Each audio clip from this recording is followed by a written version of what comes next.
Hey everybody, in this video I'm going to be showing you guys how to enter a vendor credit in QuickBooks Online. So without any further ado, let's get started with today's video.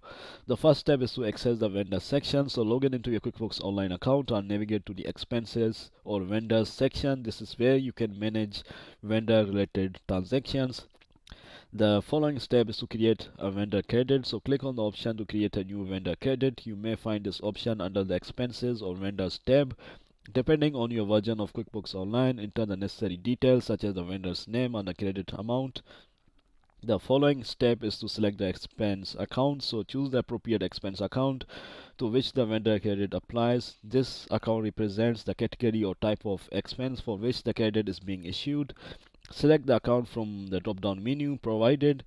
The next step is to apply the vendor credit to a bill or leave it unapplied. Decide whether you want to apply the vendor credit to an existing bill or leave it unapplied for future use. If you have an outstanding bill from the vendor, you can select it and apply the credit to offset the amount owed. Alternatively, you can leave the credit unapplied and it will be available to use against future bills from the vendor. The last step is to save the vendor credit. So review the entered information to ensure accuracy. Double check the vendor's name, credit amount, expense account and application if applicable. Make any necessary adjustments or corrections. Once you are satisfied with the vendor credit details, click on the save or save and close button to save the entry. So this is how you do it, guys. Thanks for watching and I'll see you in the next video very soon. Peace.